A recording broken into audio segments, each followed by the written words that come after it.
नमस्कार। Stock market course for beginners के 40th lecture में आपका स्वागत है।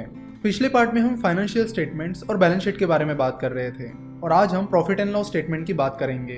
प्रॉफिट एंड लॉस स्टेटमेंट में 3-4 इंपॉर्टेंट फिगर्स होती है, जैसे कि रेवेन्यू, एक्सपेंसेस, टैक्स और नेट प्रॉफिट। चलो तो मान लेते हैं कि जनरल कंसल्टेंसी का रेवेन्यू 4000 करोड़ है। रेवेन्यू, टर्नओवर और सेल्स, इन तीनों का मतलब एक ही होता है। जनरल कंसल्टेंसी का रेवेन्यू 4000 करोड़ है। इसका मतलब है कि जनरल कंसल्टेंसी ने 4000 करोड़ की गुड्स और सर्विसेज बेची है।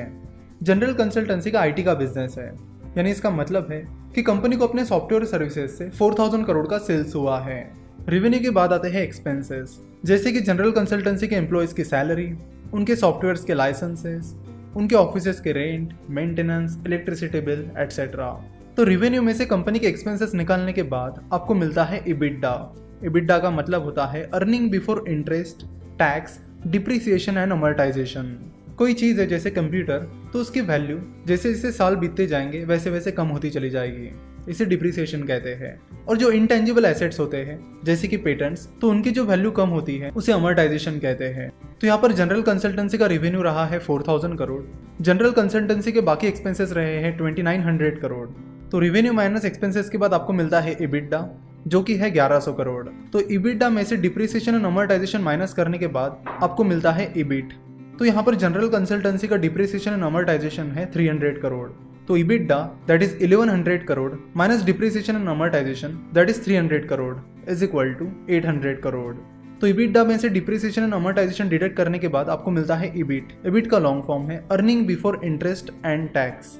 इबिट में से इंटरेस्ट डिडक्ट करने के बाद आपको मिलता है ईबीटी। तो यहाँ पर जनरल कंसल्टेंसी का इंटरेस्ट है 50 crore rupees. So EBIT that is 800 crore minus interest that is 50 crore is equal to 750 crore.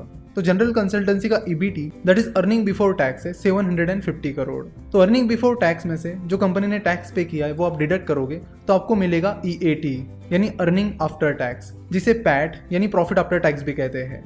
तो यहाँ पर ईबीट है 750 करोड़ माइनस टैक्स है 250 करोड़। तो कंपनी का अर्निंग आफ्टर टैक्स आएगा 500 करोड़। वैसे अर्निंग आफ्टर टैक्स को नॉर्मली पैट कहते हैं, यानी प्रॉफिट आफ्टर टैक्स, जो कि कंपनी का नेट प्रॉफिट होता है। ये एक बहुत इंपॉर्टेंट फिगर है जिस पर आपको हमेशा ध्यान रखना है, प्रॉफिट आफ्टर टैक्स। तो यहाँ पर जनरल कंसल्टेंसी का प्रॉफिट आफ्टर टैक्स है 500 करोड़। तो ये था प्रॉफिट एंड लॉस स्टेटमेंट। उसके बाद आता है cash flow statement. Cash flow statement में मेनली 3 चीज़ें होती है, cash flow from operating activities, cash flow from investing activities और cash flow from financing activities. Cash flow से आपको एक बहुत ही इंपॉर्टेंट चीज़ मिलती है और उसका नाम है फ्री कैश फ्लो। ये फाइनेंशियल स्टेटमेंट्स कहाँ मिलते हैं? तो फाइनेंशियल स्टेटमेंट्स आपको मिलते हैं कंपनी के एनुअल रिपोर्ट में।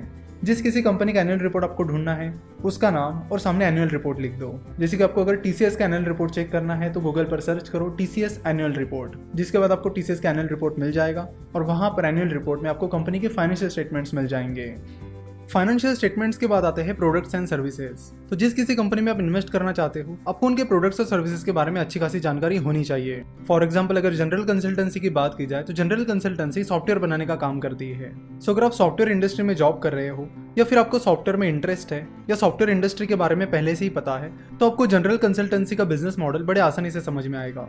कंपनी चाहे कोई भी हो, आपको उसके प्रोडक्ट्स और सर्विसेज की अच्छी खासी जानकारी होनी चाहिए। अगर आप उनके बिजनेस मॉडल को नहीं समझ पाओगे तो आप उस कंपनी के बिजनेस ग्रोथ के बारे में पता नहीं लगा पाओगे। कोई भी बिजनेस हो वो अपने प्रोडक्ट्स एंड सर्विसेज की वजह से खड़ा होता है। अगर कंपनी के प्रोडक्ट्स एंड सर्विसेज अच्छे नहीं है तो वो कंपनी लॉन्ग टर्म तक अच्छा परफॉर्म नहीं कर सकती। तो प्रोडक्ट्स और सर्विसेज किसी भी बिजनेस का कोर होता है और उसके बाद कंपनी का मैनेजमेंट और बाकी चीजें मैटर करती है। तो कंपनी चाहे कोई भी हो उसका एनालिसिस करने के लिए आपको उसके प्रोडक्ट्स और सर्विसेज को समझना होगा। फॉर एग्जाम्पल अगर आपको रिलायंस जियो, जो कि रिलायंस इंडस्ट्रीज की सब्सिडरी कंपनी है, उसका एनालिसिस करना है तो सबसे पहले आपको रिलायंस जियो के प्रोडक्ट्स के बारे में जानना होगा, उसकी सर्विसेज के बारे में जानना होगा। और हम में से ज्यादातर लोग उनके प्रोडक्ट्स और सर्विसेज के बारे में जानते हैं और आप में से बहुत सारे लोगों को तो ये पता भी होगा कि रिलायंस जियो सक्सेसफुल होने वाला है और वो हो भी गया है। तो आपने कैसे पता किया कि रिलायंस जियो सक्सेसफुल होगा? आपने देखा उनकी सर्विसेज क्या है, उनके प्रोडक्ट्स क्या है, किस तरह से वो अपनी सर्विसेज ऑफर कर रहे हैं, कौन कौन से ट्रिक्स का इस्तेमाल करके मार्केटिंग कर रहे हैं, ये सारी चीजें आपने देखी।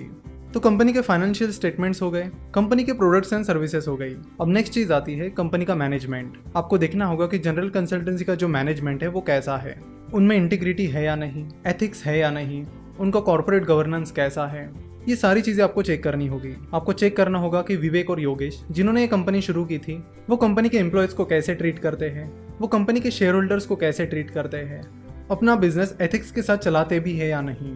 तो इसे मैनेजमेंट एनालिसिस कहते हैं और मैनेजमेंट एनालिसिस को हम नेक्स्ट लेक्चर में डिटेल में कवर करेंगे। आशा करता हूँ कि आपको आज का ये लेक्चर पसंद आया होगा। आज का ये वीडियो देखने के लिए और हमारे साथ जुड़े रहने के लिए आपका बहुत बहुत धन्यवाद।